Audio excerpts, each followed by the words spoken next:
প্রবীণ বাসিন্দারা বসে আছেন, তাদের হাত কুঁচকে গেছে, পিঠ বাঁকানো। তারা ধীরে ধীরে করিডোরে হাঁটছেন। কিছু বাসিন্দা ওয়াকার ব্যবহার করছেন। কর্মীরা তাদের গোসল, খাওয়া, হাঁটা এবং ওষুধ সেবনে সাহায্য করছেন। কিন্তু এটি একটি নার্সিং হোম নয়, এটি জাপানের বৃহত্তম মহিলা কারাগার। এখানের বাসিন্দাদের সংখ্যা বাইরের বৃদ্ধ সমাজের প্রতিফলন। এখানের কিছু বৃদ্ধ বন্দির জন্য একাকিত্ব একটি ব্যাপক সমস্যা। গার্ডরা জানান কিছু বন্দী এতটাই একাকী যে তারা কারাগারে থাকতে চান। টোকিওর উত্তরে তোচিগি উইমেন্স প্রিজনের এক কর্মকর্তা তাকায়োশি শিরানাগা জানিয়েছেন, এমন কিছু মানুষ আছেন যারা প্রতি মাসে 20,000 বা 30,000 ইয়েন, প্রায় $130 থেকে $190 দেওয়ার ইচ্ছা প্রকাশ করছেন যাতে তারা এখানেই সারা জীবন থাকতে পারেন। CNN এডিও নামের 81 বছর বয়সী এক বন্দির সন্ধান পায়।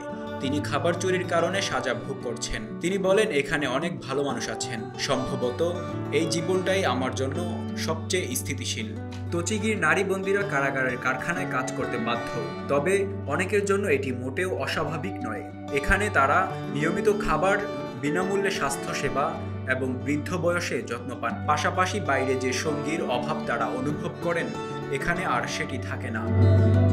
51 বছর বয়সী বন্দী ইয়োকা গত 25 বছরে 5 বার মাদক মামলায় কারাগারে গেছেন।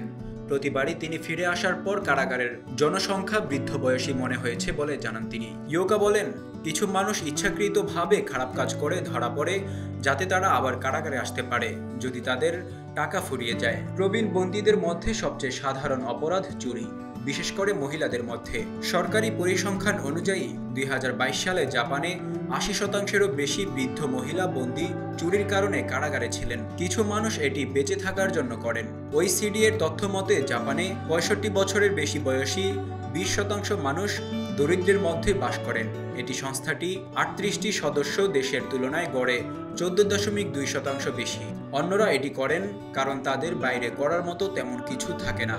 কারাগারের প্রহরী শিরানাগা বলেন, এখানে কিছু মানুষ আসে কারণ এখানে ঠান্ডা অথবা তারা ক্ষুধার্ত।